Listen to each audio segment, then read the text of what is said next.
odd years ago. I think it's important that we keep dialogue open. War never solves issues. It just creates further divisions. It may calm things for a very short period, but it always comes back, because unless you address injustices and violations of human rights, these situations will carry on. And I think as members of Parliament, we have a duty to hold the government to account and keep pressing, and not just accept the bland responses we always get that it's up to India and Pakistan.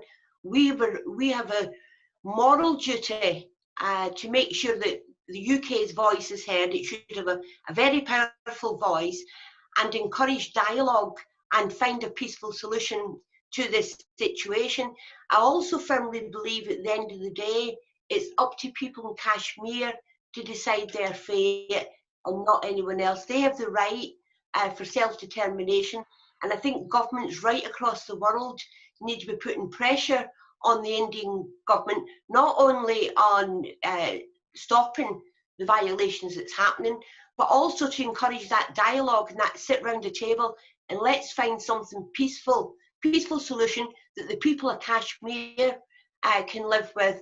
And it's their right to have the basic human rights that everyone else has. Now, I'm probably getting a bit more worried about it than normal because, of course, with the coronavirus, the information that we normally rely on to keep pressure up is few and far between. It's very difficult to get that out, and I'm concerned that the reason for the virus is actually escalating some of the problems because people have such a very difficult situation. The media is not getting the media coverage it deserves, and I think we need to encourage worldwide people to say that this has got to stop. It's got to stop now. That things went wrong many years ago, but we cannot allow it to continue. I'm happy to play any part that this panel feels I can contribute to, and I know my colleague Khalid is also very passionate about the situation, and we need more voices. We need to embarrass and expose the Indian government for these draconian rules that they're imposing and putting so many people's lives at risk. Total disregard. But once again, I will say it can only be resolved by a peaceful solution, and we all have a duty to put as much force as possible to encourage the dialogue to find that peaceful solution.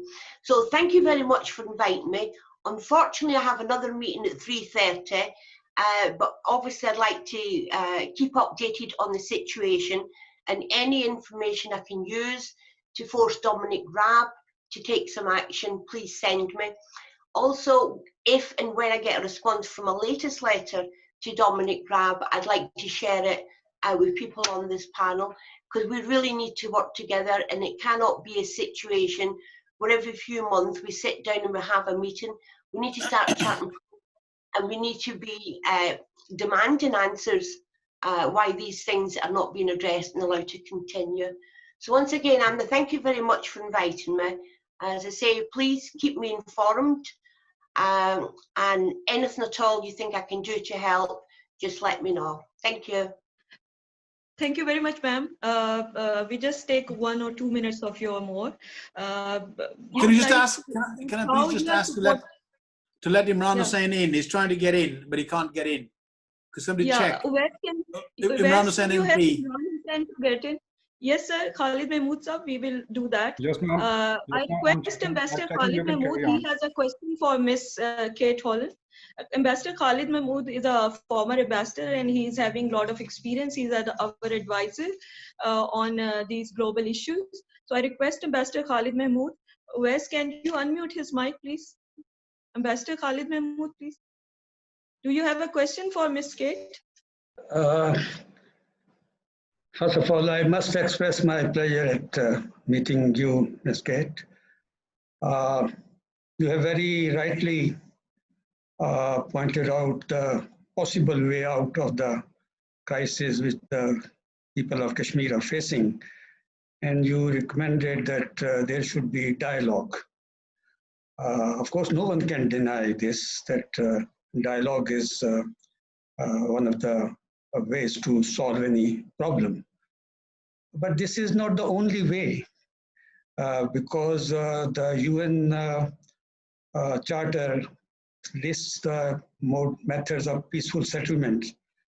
Those are negotiations, conciliation, arbitration, judicial settlement. All these are various methods, you know. So Pakistan has tried this option of bilateral negotiation, and I think more than 40 summit level meetings have taken place on this issue, but they have not borne any fruit. So don't you think that there is, the time has come that one should try some other options, peaceful, for the other options of pacific settlement, and not leaving everything to bilateral negotiations? No, sorry. It's my coffee went down the wrong way. I mean, you're absolutely right, but we need more voices to be seen.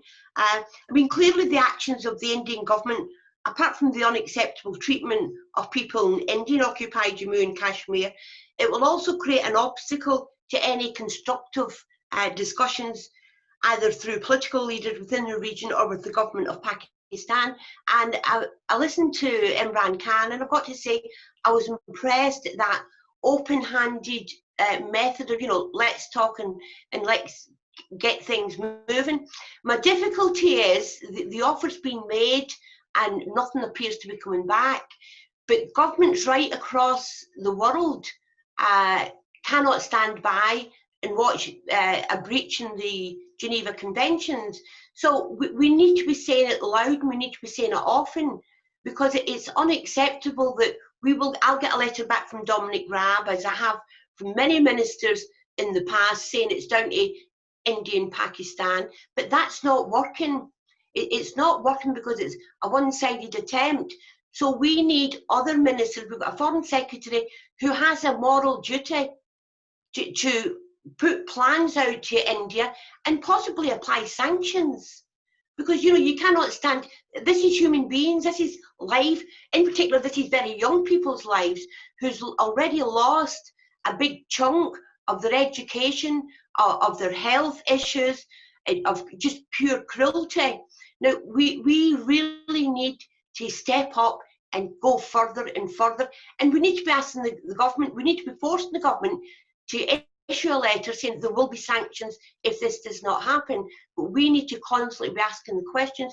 We need to be writing to other countries as well and saying, is the world going to stand by and watch this happen? Because when human beings stand by and allow these atrocities to happen, it can encourage other people to attract the same. They can just bully and get away with it. And, you know, if people just saw clips of what was happening and it doesn't touch someone's heart, then to me, they don't have a heart.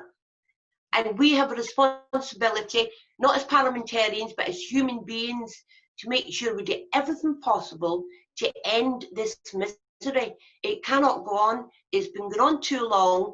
And the government, the UK government in particular, must stand up and must be a voice for basic human rights. So it's keeping up the ante, it's keeping up the pressure.